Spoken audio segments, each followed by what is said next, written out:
Hi everyone, it's Ed from Runnable. I've got a nice head-to-head comparison review for you today. Two of my favourite shoes on the market at the moment. Very similar in many ways, but there are some key differences that I'll go through in this review. So, without further ado, we are comparing today the Adidas Evo SL and the Asics Novablast 5. Now, these two shoes are pretty much two of my favourite daily trainers out there on the marketplace. But I think there are some different use cases around these shoes that I want to go through. So in this review, I'll be giving you some key stats around the shoes. For those that you don't know these shoes at all, I'll give you some ideas of their weight, stack height, that kind of thing. Then I'll go through what I felt it was like to run in these shoes, some run footage of me with one on each foot running at the same time, so you'll hear what I actually thought there and then on the run. And then we'll go through some key categories around these shoes, like price, speed, stability, durability, grip, that kind of thing. And at the end of the review, I'm going to suggest to you which of these two shoes I think you should buy with your hard-earned money. Now, there'll be some caveats as usual around that choice, depending on things like foot strike, how big you are as a runner, all those kind of key elements that might make a difference to that choice. So, stand by for the full review of this shoe, but before that, please watch the run footage and get an idea, like I said, of what it felt like for me to run with these shoes side by side. So I'll see you soon with the full review.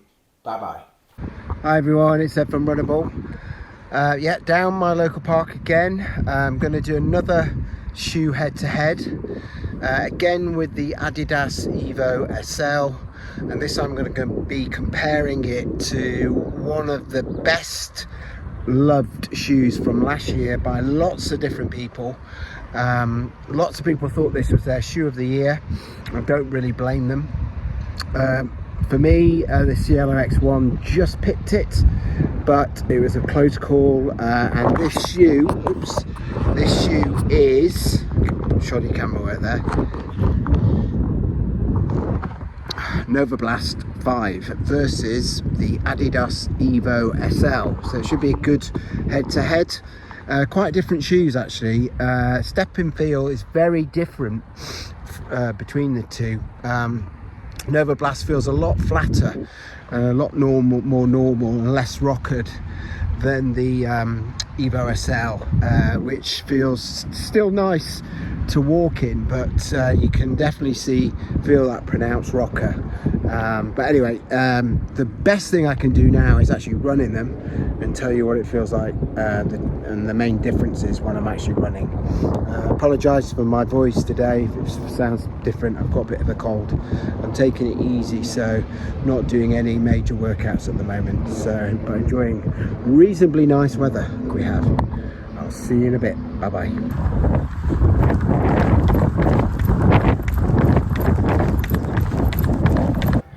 Right, let's go a bit faster in both shoes. Let's see how they handle the pace.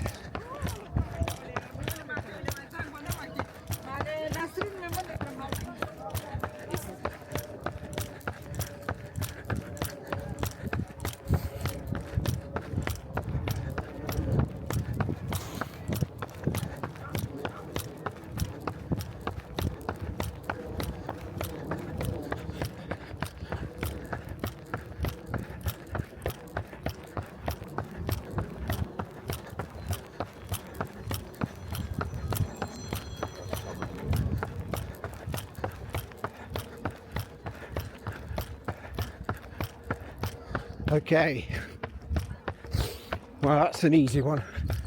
So much easier to pick up the pace in the Evo SL than the Novablast 5, and I never really thought about that so much till now. And it's a combination of just how nice it is to run fast in the Evo SL, and slightly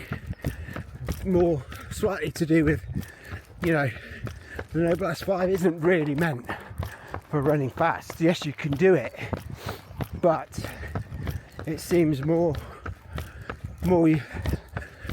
relevant to run at slower paces in this shoe, and I can see why. Now, just having them side by side, it makes that abundantly apparent that your Novablast definitely is less of your speed shoe. I would not use this for intervals or anything like that, whereas I could the SL. But it is a very comfortable ride, the Novablast 5, and that's something we should touch upon. I think the upper in the Novablast 5 is better, and I think it's also a really nice comfortable ride at slower paces like this. It feels very stable, nice and cushioned. But what I would say, for me as a forefoot striker, I'm feeling more cushion in the SL, Adidas Evo SL.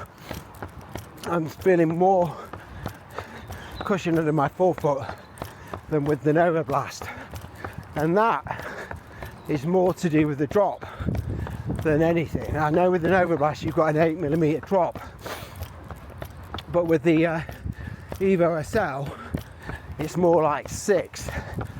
It feels even less than 6 to me.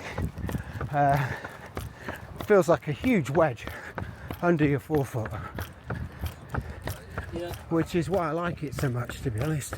For me, it's a really nice shoe for forefoot striking, because you've got all that foam and it's solid and dense, but still propulsive, and you do compress and you get nice decompression.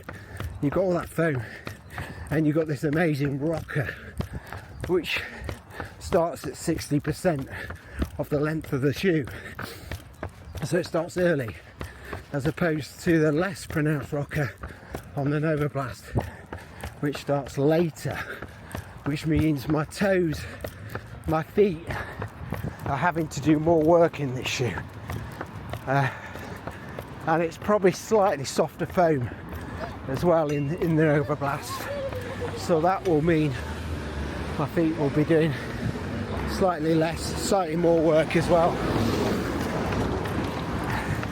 So I think it's pretty clear to me the key differences with these shoes. So let me summarise. So if you want a shoe that you can go slow in, but actually feels better even when you're going faster, something that's got a lovely rocker and nice dense foam, a really good foam, then I think the Evo SL is going to suit you a lot more than the Novablast. The Novablast has got a nice soft feel to it. It feels very stable. It feels like a shoe that's perfect for going slow in.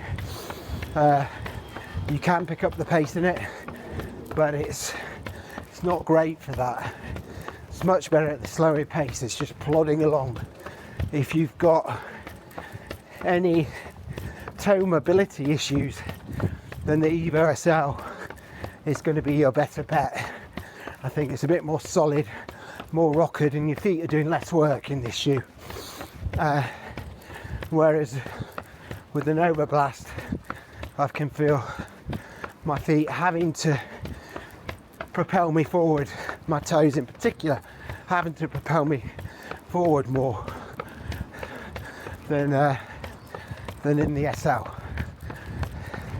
So yeah, they're the key differences. I think this race foam that's in the Evo SL sets it apart, to be honest.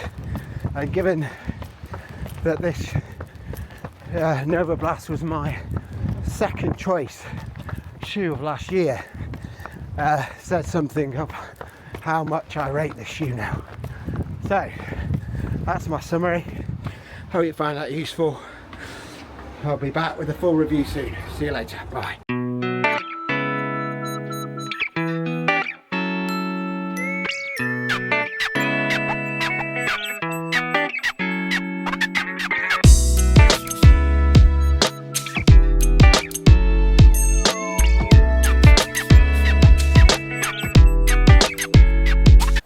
go through some key stats around these two shoes. So first, let's start with the Adidas Evo SL.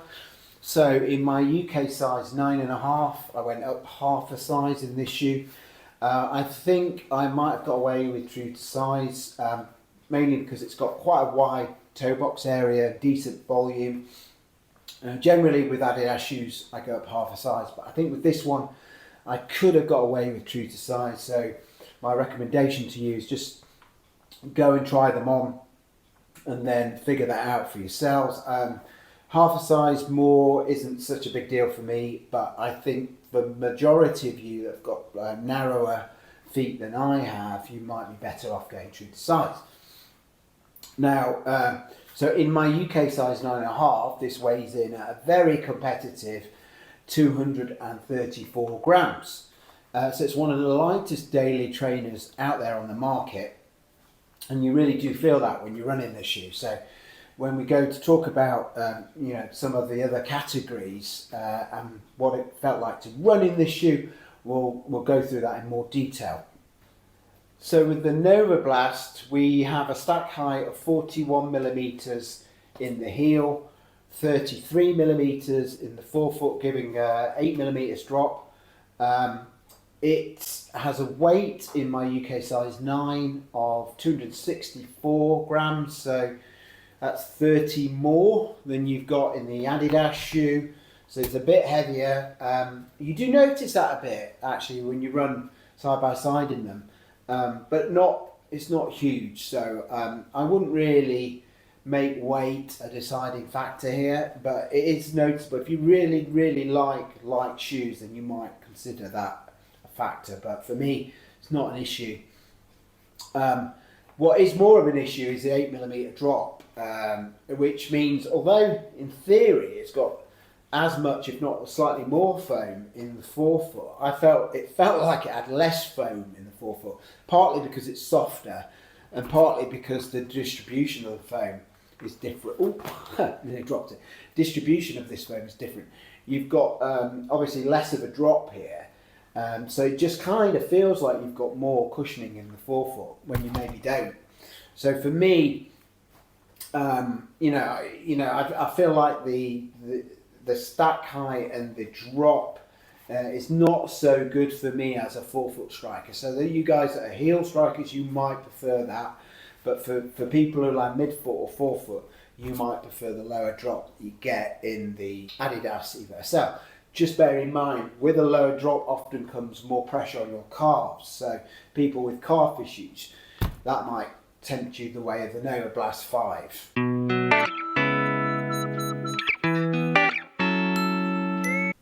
In terms of the upper, you've got this engineered mesh upper.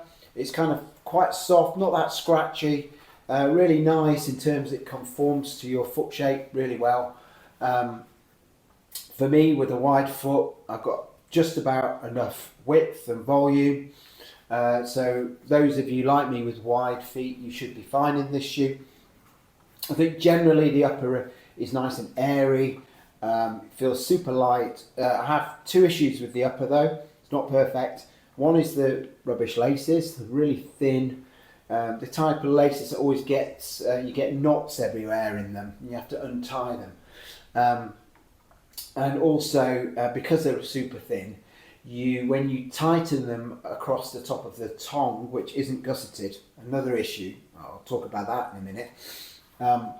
When you tighten them, you get a bit of lace bite on the top of your foot, and that's despite the tongue having some pillows, right? The problem with the tongue, like I said, it's not gusseted, and you really have to pull it because it's not that long. You really have to stretch it to make sure that you're tying the laces across the pillowed area of the tongue. So the tongue, I think, could have been a bit longer, and because of that, it's not the perfect upper. I did get good lockdown though, I have to say. There's a decent amount of cushion around the heel collar, and the heel counter, although rigid, didn't give me much aggravation on my heel or on my Achilles. In fact, the top is less rigid, and I think that plays a part in making it feel a bit softer where you start to have your Achilles the heel touching your Achilles. So for me, the upper is good, but it does have faults. If I was to score this upper, I'd probably score it around 4 out of 5. And you know, if they got rid of the laces with some decent laces, made the tongs slightly longer, could be a 5 out of 5 upper. It's that good. Okay. Now with the Novablast, you've got this. Went for this black colourway. It's quite a striking colourway now because you don't get many black super trainers anymore. That said, again, you've got a decent wide toe box area. It does taper, but for me it was wide enough. I went true to size 9 in this, and it's absolutely fine. Like I said, you've got this light engineered mesh, similar to the Adidas shoe. Maybe slightly scratchier than with the Adidas shoe, and not quite as light, but still decent. I had no aggravation with my toes, no problem with the width, everything. You know, like I said, I've got a wide foot with fat toes. Nice thought for you all. But this gave me no issues whatsoever. It's really nice upper actually. Loads of padding around the heel counter and collar. Again, a rigid heel counter, but again, no issue whatsoever with my Achilles or heel. It doesn't have a gusseted tongue, but what it does have is a much longer, more padded tongue than you've got with the Adidas shoe, and it's got better laces, slightly thicker, not outstanding by any means, but you've got slight ridges, as you can see there in the laces, which helps keep it nice and tight. And I was able to not have to use a runner's knot actually in this shoe, and I got really good lockdown. So I think all in all, I would say this is not much better, but it's a better upper than with the Adidas shoe. This is a 5 out of 5 upper for me. It's one of the best out there, and you know, there's no real faults with it, which is quite unique actually for daily trainers or running shoes in general. I can't really pick many faults with this. I think it was really nice upper overall, and all parts seem to work for me. So I highly recommend the upper in the Novablast 5.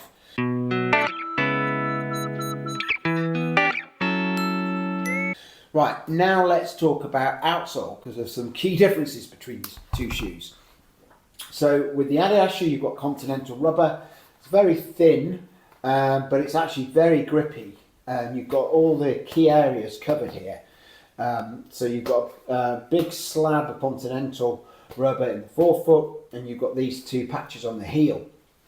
A little bit of exposed foam, and you can see slightly wearing away this silver paint in these areas, but I don't think that's anything really to worry about. I think it's holding up pretty well. I haven't done loads and loads of miles in this though. I'm probably around about 60k at the moment in this shoe, so it's hard for me to assess the durability of this yet, but I think in terms of grip and doing its job, I think it's been pretty good. So I think this is probably a 4.5 out of 5 outsole. Novablast, unfortunately this is the weak part of this shoe. So as you can see, you've got the rubber areas around the outside here, and this kind of arrow shaped area which has got the thicker, more grippy rubber, and then you've got some exposed foam in this middle area. So it's got good rubber coverage. What it doesn't have is good grip, unfortunately. And I used this in China in a trip with work, and it was raining a lot out there, and they've got that kind of marbly floor in a lot of the squares there, and I was slipping and sliding in this shoe, and I was thinking at the time, I wish I had Continental rubber on the base of it. So this shoe, unfortunately, the outsole is not up there. It's not even tier 2, I say tier 3 outsole, and it doesn't compare well to the Adidas Evo SL. So it's about a 3 out of 5 outsole. I'm probably being generous there. It could even be a 2.5. I think it needs to be improved upon by Asics. I think if they, you know, the Superblast 2 has a much improved outsole. I think if they used it on the Novablast, that would be a good idea going forward. So that's the outsole in both shoes.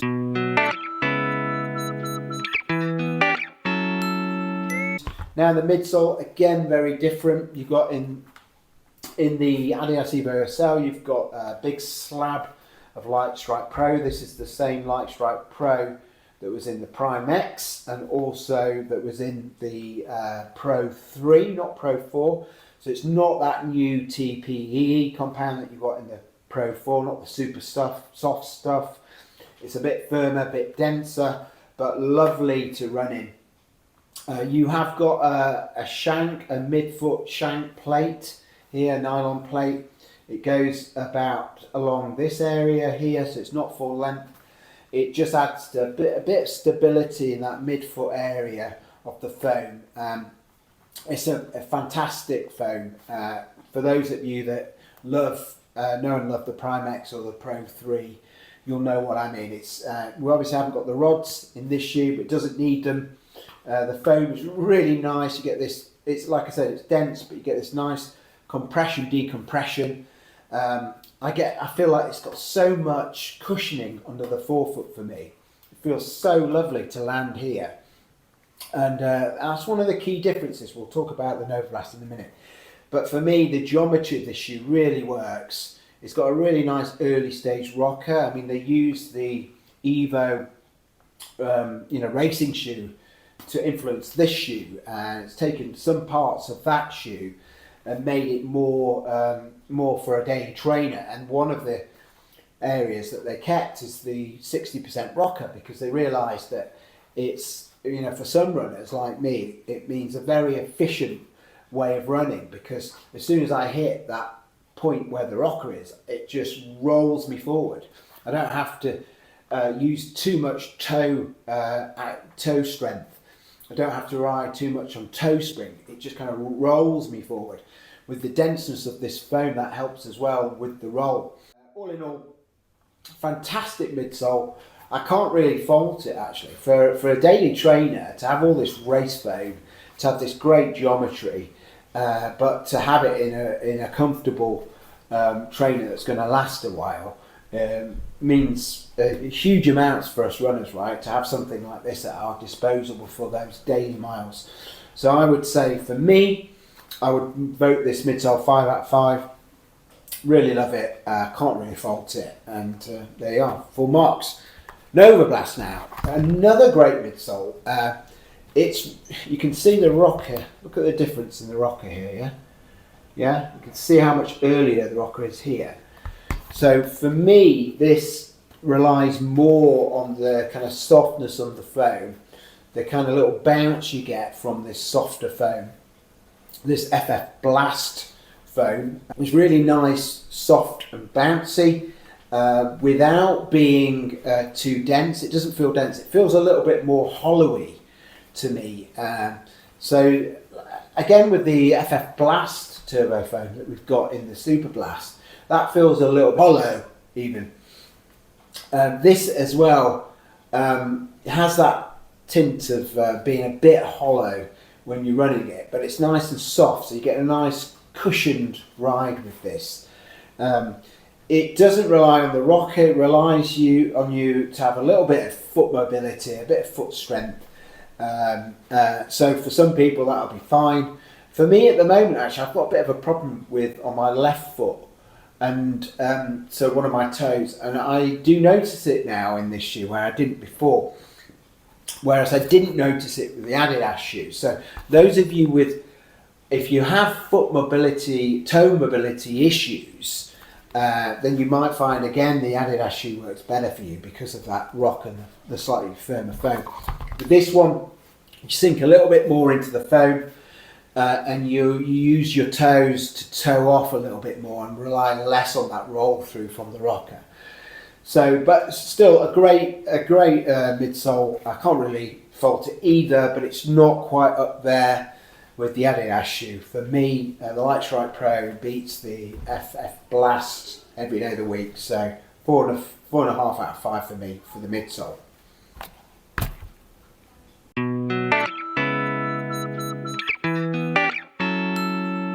Let's go through some key categories around these two shoes. So first one I want to go through is one which I think has got potentially the biggest difference, and that is the the speed that you can pick up in these shoes. So with the Adidas shoe first, this is a shoe that you can fly in. You really can. If you land, particularly like me, if I land around here, I roll through. It's so light, but the foam is so responsive, and you get that nice compression decompression that literally I can I can fly along. It feels very elegant to run in this shoe, and I can pick up the pace really easily.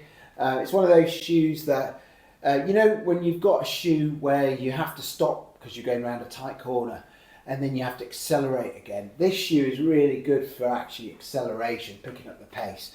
Like for instance, the Prime X Strung really sucks at that kind of acceleration. Once you stop in that shoe, really hard to get going again.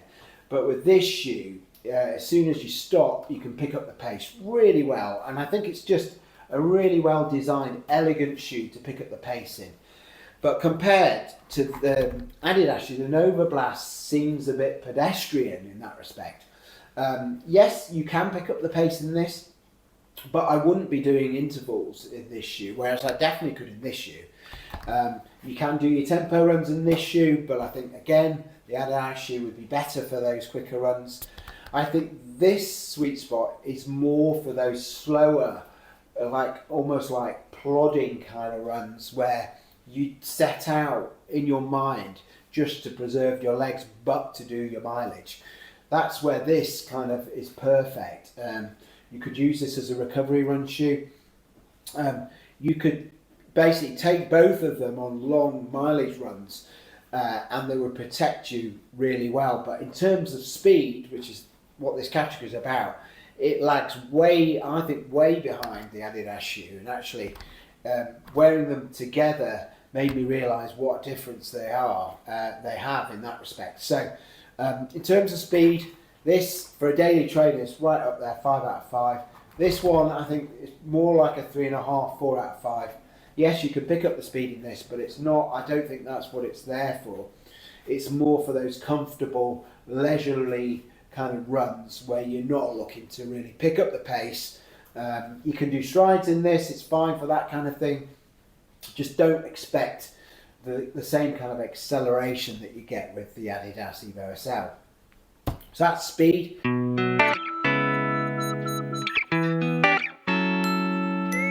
Now let's talk about stability. So actually both quite similar in that respect. I think both shoes are fairly stable.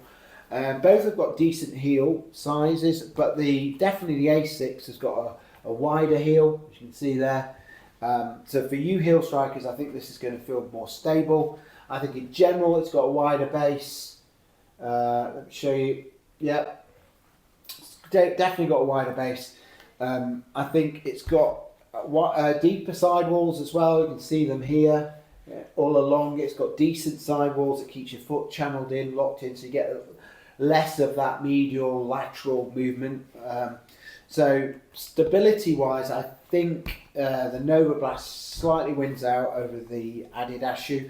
Neither of them are stable shoes. They're both neutral shoes, but I think there's slightly more stability features in the Novablast 5 and its wider landing base. So those of you that need that, I slightly prefer the Novablast in that respect. So I would say sort of 4 out of 5 for the Novablast, maybe 3.5 out of 5 for the Adidas shoe. Neither are particularly bad in that respect, but the Novablast, I think it just pips it in terms of stability.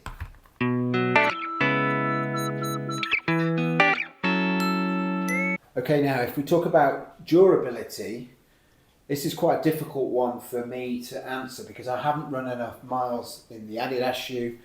I've run more in the Novablast and it's not wearing away at all. This outsole, you can see, it leads me to believe this will be fairly durable. I think with the Adidas shoe, with the denser foam, the outsole maybe I'll get some wear around these areas, but with the denser foam I don't expect there to be much durability issues with this shoe either. What I would say is I think this has got a denser foam than the Asics FF Blast. I think the foam in this shoe potentially won't bottom out as quickly as will with the Asics Novablast. So I'm going to slightly edge my bets towards the Adidas shoe for durability, and I'm going to give this a 4.5 out of 5, and the Asics shoe 4 out of 5. But it's my least confident prediction, purely because I haven't run enough in the Adidas shoe to realise whether that's true or not. But that's my hunch.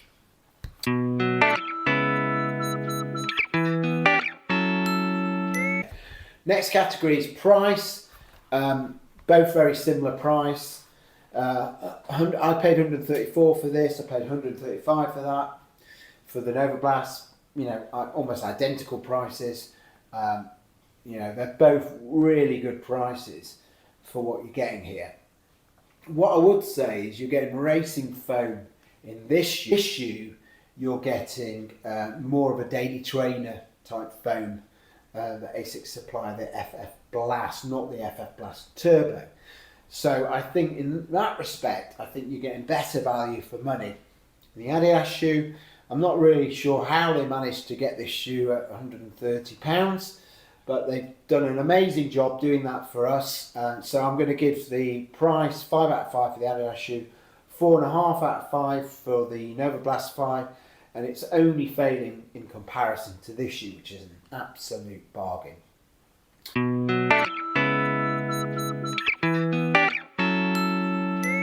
So that's price. Let's talk about like use cases for each shoe. So in terms of running, I think this is the Novablast is much more of an easy day, slow, medium to slow pace run shoe. With the Adidas shoe, you can do easy day, you can do that medium pace runs, but you can also very easily go up tempo. You can even race in this shoe and go for intervals in this shoe. So I think this is a bit more of an all-rounder. I think if I wanted a shoe for my easy runs, then yes, I would say the Novablast would be the better bet.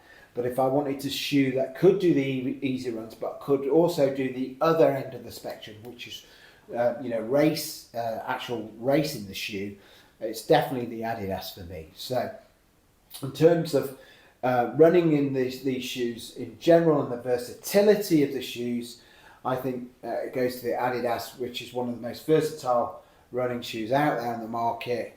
That would get a 5 out of 5. This is a close second, by the way. It's just that top end speed that that lets it down. So this is a 4.5 for the Novablast 5. Okay.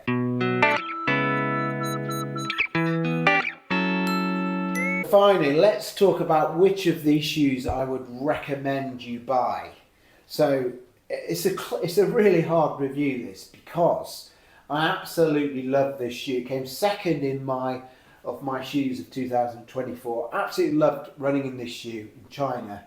But running side by side in these shoes made me realise what an absolute banger special shoe this is. The Adidas have got here in the Evo SL. I literally think I could do everything in this shoe.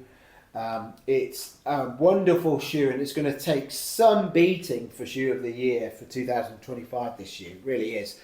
It looks amazing, but as does the Novablast, by the way. It's a really nice looking shoe as well. But this has that versatility that allows you to do your slow runs, your medium pace runs, and your quicker runs, and your racing in the one shoe. So this is one, like the one ring to rule them all. This is one shoe to rule them all, to run them all, right? This is the one shoe to run them all, and that's whether that's your easy runs, medium pace runs, or racing. This can run them all. So, you know, without hesitation, the winner of this battle, this head-to-head battle of these two Goliaths, is the Adidas Evo SL, and that's the shoe I would say you should buy with your money. Caveat is, I think, for those that want more stability, those who are really only looking for a shoe to do your slower, medium pace runs, you've got something else that you use for your fast pace runs, like you say you've got the Hoka Max 2 already and you're looking for something to do some easier runs in, then maybe this would be a more sensible purchase. If this shoe didn't exist in the marketplace, this would possibly be number 2 on my list. Sorry, number 1 on my list for the shoe I'd recommend for your daily trainer. So that's how much I like. Shows I love both of these shoes, and I do love the Novablast 5. I just think it's only going to beat the Adidas for those specific categories, like those who want to go slower, and those that want a kind of comfortable ride without wanting to pick up the pace too much, and potentially those that are heel strikers that want more stability. That's all I want to say today. Hopefully you found that useful. Leave in the comments what you think of these two shoes. Am I being overly harsh on the Novablast 5? Do they actually compare in the first place? Are we looking at 2 different categories here? Because that springs to my mind that maybe, you know, maybe you could use them in tandem, and this could be your easy run shoe, and you could use this for your faster paced efforts. But I think there is sufficient personally overlap between the shoes for me to rate them, you know, do this head-to-head comparison. But let me know what you think in the comments. I'll be eager to know about your experiences in both shoes, and if there's any other shoes that you would like me to compare either of these two against. I'll see you later. Goodbye.